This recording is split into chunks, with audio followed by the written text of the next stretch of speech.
There's so many different wholesome vegetables in this tomato vegetable soup that I'm making today.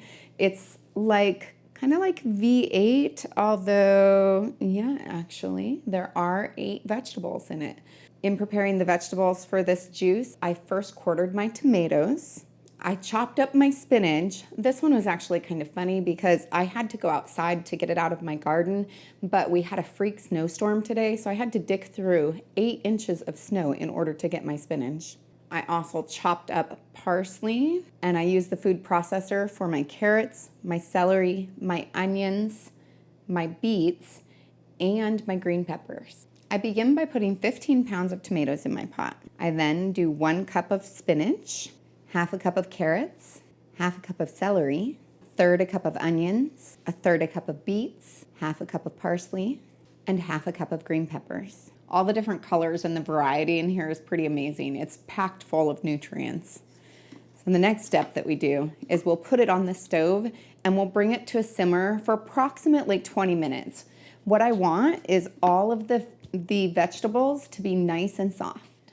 Putting the vegetables through the food processor really helps because it creates greater surface area, and since what we're keeping out of this is the juice, we really want to get as much out of them as possible. With it at a nice simmer now, I'll put on the timer for 20 minutes. I load my softened vegetables into my food mill. If you have any questions about how to use one, go ahead and take a look at my other video. I do use this with a combination, a bucket and a honey strainer, and the honey strainer will catch all of the pulp while allowing the juices to flow into the bucket. The honey strainer has both a coarse and a fine strainer to it. It's kind of nice that way. And then, of course, I have something to catch the seeds and skin that are gonna come out, and those will just be wasted. I almost forgot, I also recommend using a towel because this tends to get messy on the floor. In fact, I like doing this outside when it's nice, but we've got like 8 inches of snow right now, so I don't think that's a good idea. At the point that the honey strainer gets really full, I just move the food around with a spatula and it helps it to drain more. I want to get as much of that juice out of it as I possibly can. Then I'll take the skin and seeds and I'll run it through a second time because there's still pulp in this. And you can see how much additional pulp and juice there was in that. So it's always a good idea to run it a second time. Now I've heard of some people actually taking this and using it like as a base for a soup, and you could totally do that. And there's always a lot of pulp on this inside piece on the screen. So I try to pull that out and get that pulp as well. Of course, this video isn't about the pulp, it's about the juice, but no reason to waste it. All of that pulp will just become spaghetti for us tonight. Add 1 tablespoon of salt. The temperature is just over 190, so I'll keep it there for 5 minutes. The important thing with heating up this juice is not bringing it to a boil, because if you do, you'll lose too much liquid that way. Of course, the liquid is what we're going for here. Then I fill up my jars to 1/4 of an inch of headspace. That's the space from the top of the food to the top of the jar.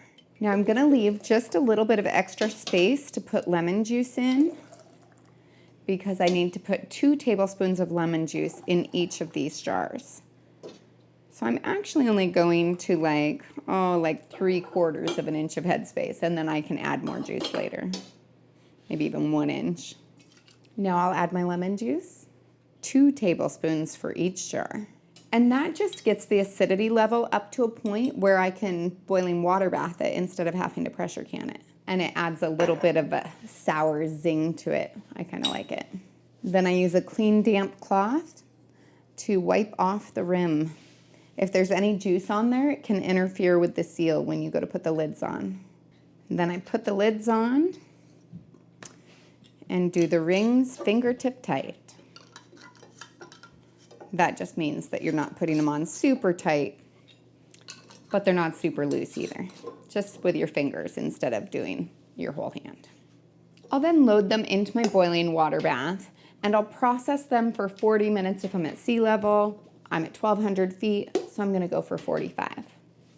I'll have to add a little bit more water here so that it covers the jars. You want to cover them by about 1 to 2 inches. Now that it's come to a boil, I'll set the timer for 45 minutes. The timer just went off, and so now I'll take the lid off, turn off the burner, and allow it to sit for 5 minutes to cool down.